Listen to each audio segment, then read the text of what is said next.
Mohon perhatian, tekan tombol subscribe. Terima kasih atas perhatiannya. Saya kira keputusan MK ini adalah untuk menerobos kebekuan. Proses pemilu kada itu tidak memberikan perubahan. Nah, apa kita mau melestarikan ya kondisi yang sakit ini? Bagaimana undang-undang itu dikembangkan sebagai satu bentuk ya demokrasi lokal yang unik gitu. Korupsi itu betul-betul tidak ada cerita ada di Aceh itu.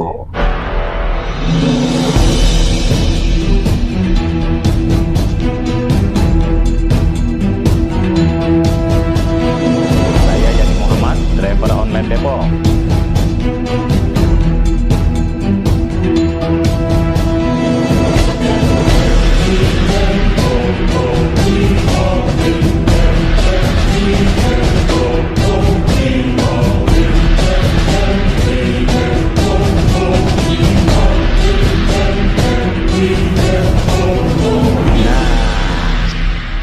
Bismillahirrahmanirrahim. Assalamualaikum warahmatullahi wabarakatuh. Saya Yadi Muhammad, driver online Depok.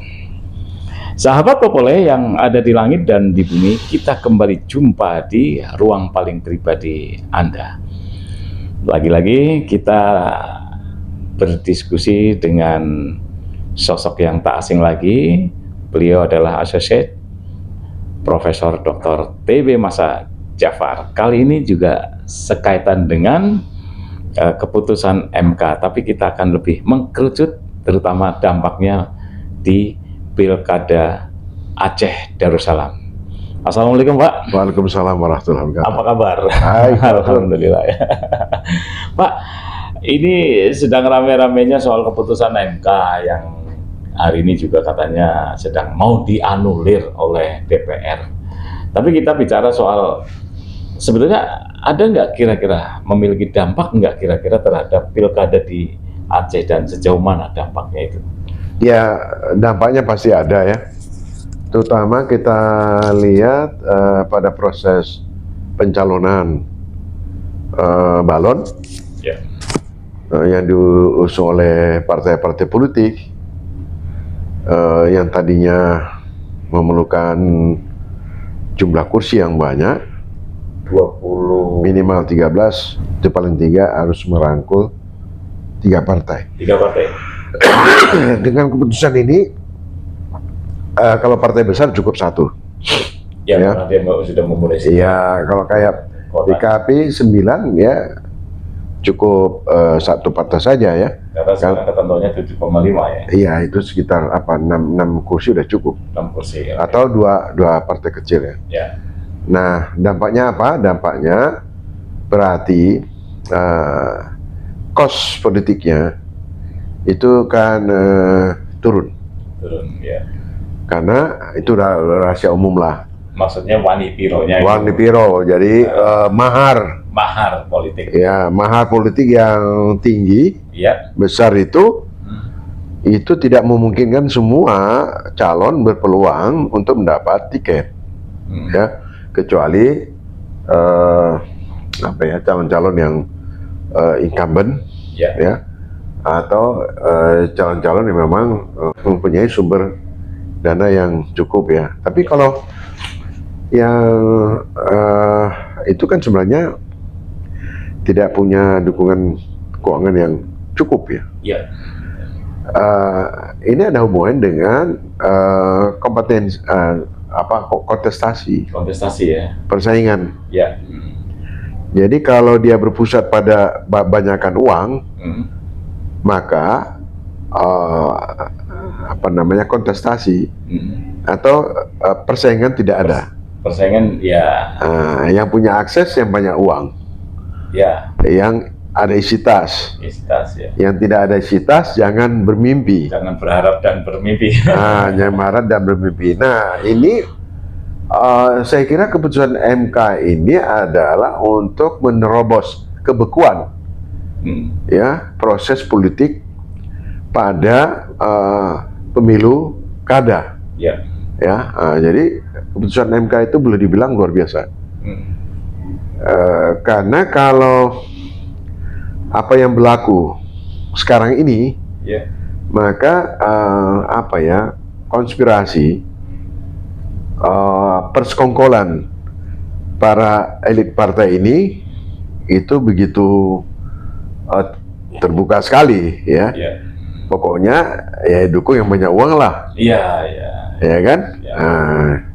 Nah, jadi ini satu iklim politik yang sangat buruk. Ya. Bayangkan Pak Triadi, negara kita ini adalah pendapatan per kapitanya kan masih rendah, Rendah sekali.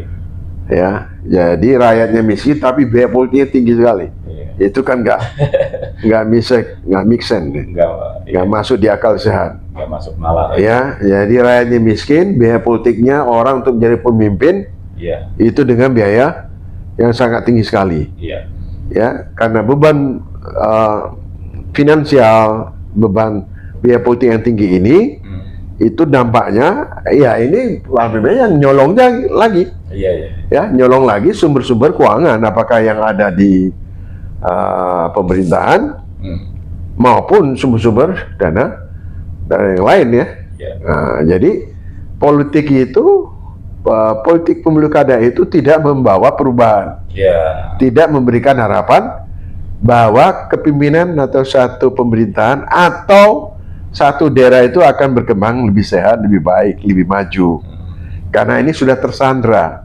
Ya. Jadi itu menjadi lingkaran setan. Nah, jadi keputusan MK ini adalah menerabas kebekuan itu, ya, menerabas politik pembegalan, kalau ada istilah.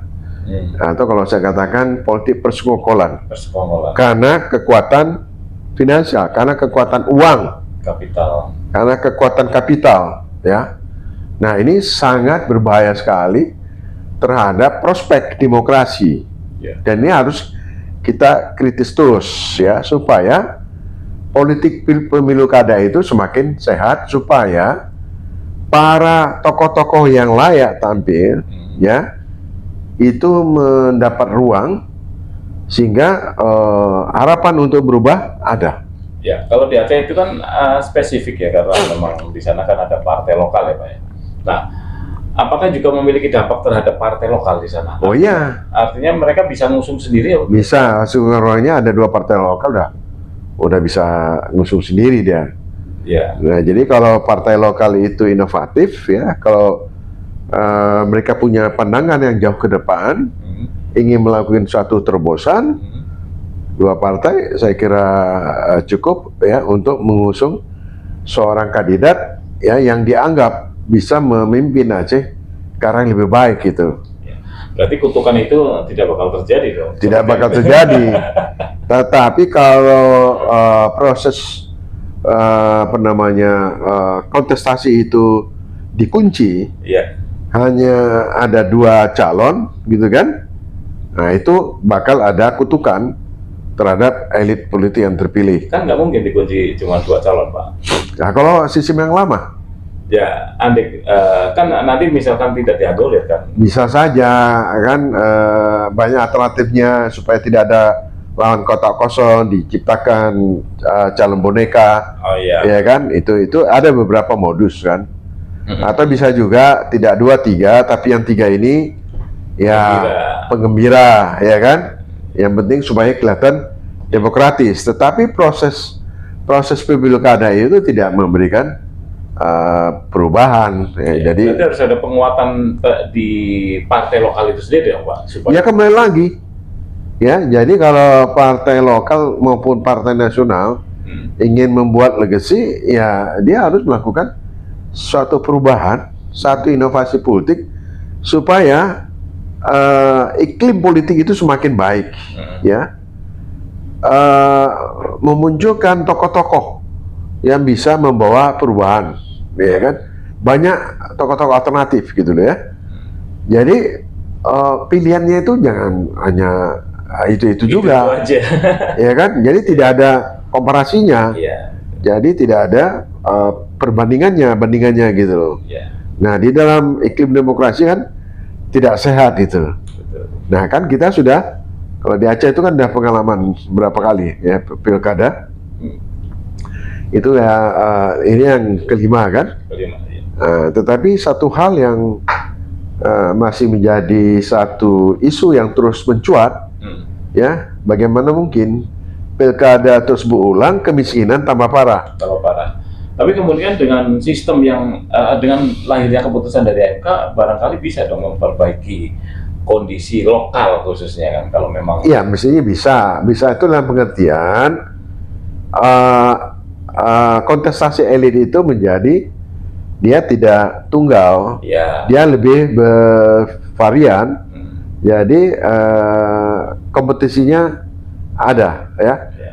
Jadi ya silakan aja bersaing, ya terserah rakyat yang milih, gitu ya. Ya. Nah, kewajiban partai itu ya carilah ya tokoh-tokoh yang betul-betul bisa membawa perubahan gitu. Nah, sekaligus juga partai-partai ini akan diminta pertanggungjawaban. Ya. Pertanggungjawaban. Sekaligus juga akan ditulis oleh sejarah mana partai yang betul-betul punya komitmen untuk melakukan perubahan, mana partai-partai yang hanya untuk mengurus kepentingan sendiri. Ya. Kepentingan para elit politiknya dia nggak peduli, ya. Ya. Jadi ini negeri negara ini mau amburadul, mau acak-acak nggak peduli dia. Yang penting bagaimana mereka mendapatkan sesuatu itu udah rahasia umum, ya kan? Iya. Ya, orang lihat kenyataan gitu ya. Berarti nanti insya Allah yang tadi kita singgung bahwa lepasnya kutukan ya, berarti kita bisa lepas dong dari pusat dalam arti cawe-cawe. Iya, jadi itu kewajiban partai politik bagaimana dia bisa menciptakan iklim politik yang lebih sehat, menciptakan demokrasi yang lebih berkembang, demokrasi yang lebih maju, bisa mendorong terbukanya ruang atau peluang bagi elit-elit yang dianggap bisa ya membawa perubahan. Itu penting sekali. Gitu ya. Jadi politik itu tidak menjadi beku. Gitu. Tapi kalau tidak ada persaingan secara sehat, berarti tidak ada pilihan ya. Kalau tidak ada pilihan ya tidak ada perubahan. Itu aja gitu ya. Tadi kan lahirnya keputusan MK ini kan melahirkan satu kompetisi yang sehat ya. Iya. Nah, kita kemarin beberapa waktu yang lalu kan kita juga sudah mengungkap bahwa di Aceh kan banyak tokoh-tokoh yang sangat memungkinkan untuk ikut dalam kontestasi pilkada ini kan. Ya sebagian nggak ada yang berani. Siapa yang berani? Kos politiknya terlalu tinggi. Enggak, dengan putusan MK ini kan mereka. Oh iya, ya tapi ini kan sudah terlalu dekat ya. Mestinya akan banyak muncul tokoh-tokoh yang kredibel. Saya berharap sebenarnya lebih banyak muncul tokoh-tokoh yang layak gitu ya. Nggak apa-apa. Jadi nanti terserah rakyat aja milih mana yang kira-kira yang layak, yang sudah teruji ya, track recordnya, jejak rekamnya. Itu kan bisa dilihat. Tetapi kalau tidak ada pilihan, apanya yang mau dilihat? Iya kan? Iya. Apalagi kalau dia tidak ada jejak rekamnya. Kan gitu. Setidak-tidaknya memiliki satu visi yang bisa memberikan gambaran, oh, kalau nanti pemimpin terpilih ini masih ada harapan. Ya, jadi tugas pemimpin itu kan memberikan harapan. Itu tuh salah satu tugas penting dari seorang pemimpin. Yang melalui apa? Bagaimana dia bisa mengangkat visi. Bagaimana Aceh 5-10 tahun yang akan datang dan seterusnya. Bagaimana posisi ekonominya, bagaimana lapangan kerjanya. Ya kan? Nah, itu kan melalui visi misi itu udah bisa diungkap sehingga orang tidak bertanya-tanya atau gelap. Nah, itu. Jadi walaupun KIP itu menolak keputusan MK itu tidak berlaku di Aceh karena Aceh menggunakan undang-undang pemerintahan Aceh. Tetapi jangan lupa bahwa ini kan ada amanat konstitusi. Ya, itu kalau kita lihat dari hierarki. Kalau itu memberikan satu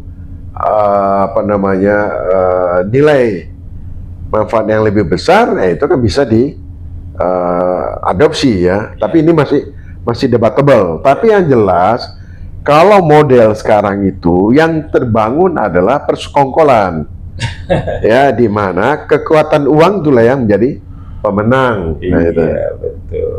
Nah, sebetulnya ini harus ditanggapi secara positif ya untuk masyarakat Aceh ya, meskipun tadi akan menghadapi sesuatu yang bukan tidak mungkin. Orang status quo ini, orang-orang yang di dalam status quo ini akan terus melakukan perlawanan. Ya kembali lagi kepada partainya, komitmennya. Apakah mereka menutup mata dengan kenyataan-kenyataan politik hari ini atau apa? Kembali lagi kepada partai politik. Karena menurut saya dengan beban kos politik yang tinggi di tengah-tengah masyarakat yang miskin itu nggak masuk di akal. Ya. Dan itu akan menimbulkan dampak di kemudian hari, terutama ya. Itu akan semakin menguatkan mata rantai korupsi. Ya. Jadi bolak-balik urusannya bagaimana mengembalikan ya modal yang sudah dikeluarkan begitu besar, sehingga di situ ada hak rakyat yang diselewengkan. Nah itu kalau itu udah rumus baku kita lihat. Makanya kenapa ya banyak kejahatan korupsi, pemimpin-pemimpin yang korup yang ketangkap KPK itu yang paling banyak adalah politisi dan ya anggota DPR dan kepala-kepala daerah. Nah, apa kita mau melestarikan ya kondisi yang sakit ini? Ya. Nah, jadi kembali lagi kepada komitmen ya, partai politik, apakah mereka menutup mata, menutup hati sehingga rakyat tidak ada punya pilihan. Saya kira itu Pak Turyadi. Satu lagi, ini kan di Aceh ini agak spesifik yang tadi sudah disinggung. Ini daerah istimewa yang memiliki undang-undang pemerintahan Aceh. Terus kira-kira model politik yang bagaimana menurut Pak TB yang pas sekali sehingga nanti bisa menjadi aplikatif di wilayah Aceh. Ya, sebenarnya dengan undang-undang pemerintahan Aceh itu, yang terlepas memang masih ada beberapa kelemahan ya, itu saja diimplementasikan, maka dia akan memunculkan satu model sangat unik ya untuk salah satu provinsi di Indonesia ini, itu akan menjadi model politik lokal yang unik ya, dan memperkaya demokrasi. Ya, mestinya ya. Tapi kalau tidak ada inovasi politik, meskipun ada undang-undang yang dianggap bisa dimanfaatkan, maka itu tidak akan pernah wujud gitu ya. Nah, terutama apa? Undang-undang PA itu kan dia sangat demokratis, sangat transparan, sangat aspiratif. Nah, pertanyaannya apakah spirit undang-undang itu sudah bisa mewadahi ya dari proses politik, atau proses politik itu bisa nggak memanfaatkan undang-undang pemerintahan Aceh gitu. Nanti kalau Pak TB yang dikata diamanain, apakah nanti akan memaksimalkan undang-undang pemerintahan Aceh? Oh ya kan, itu kan baru undang-undang formal ya. Tapi kan sebenarnya sangat mungkin bagaimana undang-undang itu dikembangkan sebagai satu bentuk ya demokrasi lokal yang unik gitu. Nah itu kan mesti ada inovasi, terobosan-terobosan sehingga undang-undang pemerintahan Aceh itu menampakkan secara holistik ya, secara komprehensif, inilah sebuah model demokrasi lokal. Jadi ini satu daerah yang sangat kuat sejarahnya, sangat kental semangat nasionalismenya, ya, sangat kental nilai religiusnya, tetapi dia juga bisa comparable dan kompatibel dengan demokrasi modern, ya, dengan modern, tata kelola pemerintahnya, ya, good governance, clean government, pemerintahan tata kelola baik, pemerintahan bersih, tidak korup, ya kan, dan berpijak pada akar sosial budaya, karakter nilai budaya Aceh, ya kan, nilai-nilai syariahnya itu memberikan spirit, ya, terutama bagaimana juga bisa diimplementasikan sehingga korupsi itu betul-betul tidak ada cerita ada di Aceh itu. Karena apa? Karena nilai-nilai religi, nilai syariahnya itu betul-betul ditransformasikan menjadi budaya politik. Ya, jadi bukan hanya orang yang dihukum itu karena berkhalawat, tetapi juga menyangkut soal muamalah, termasuk soal politik ya. Nah, ini kan belum masuk.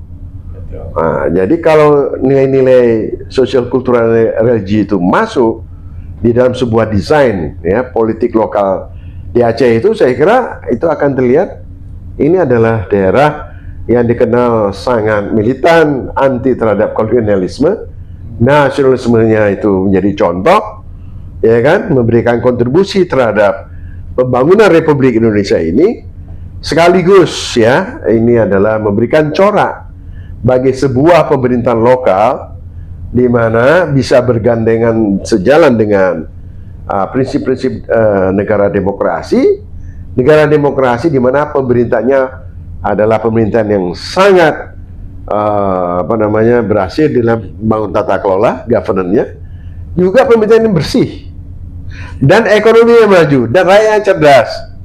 Nah, itu yang saya maksud, sebuah politik lokal yang sangat demokratik, di mana dia punya keunikan sekaligus juga menunjukkan sebuah demokrasi lokal yang paling maju. Ada tambahan? Saya kira tidak, itu. Nah, kita belum sampai situ. Ya, jadi ini baru ada undang-undang formal kan banyak juga di situ ada struktur ketua adat ya. Situ ada wali nanggro, ada macam-macam itu ya, ada beberapa struktur. Ya itu kita belum bangun. Itu sebenarnya kan modal. Nah itu kalau dibangun ibarat orang menjahit, dijahit itu semua, dia akan menjadi sebuah pakaian yang sangat modern, tetapi ciri karakter sosial budayanya itu begitu nampak. Tanpa meninggalkan unsur lokalnya, Pak. Tanpa meninggalkan dan ya memunculkan satu bentuk kemodernan, jadi nggak kalah juga, gitu. Nah itu masih menjadi pekerjaan rumah. Baik, sahabat Topoleh yang ada di langit dan di bumi, di Aceh emang bisa melahirkan demokrasi yang unik. Bagaimana kelanjutannya? Tunggu aja nanti kita ngobrol bareng dengan Associate Profesor Dr. TB Masa Jafar di kemudian hari. Baik, mungkin itu aja. Wabillahi taufik wal hidayah. Wassalamualaikum warahmatullahi wabarakatuh. Waalaikumsalam warahmatullahi wabarakatuh.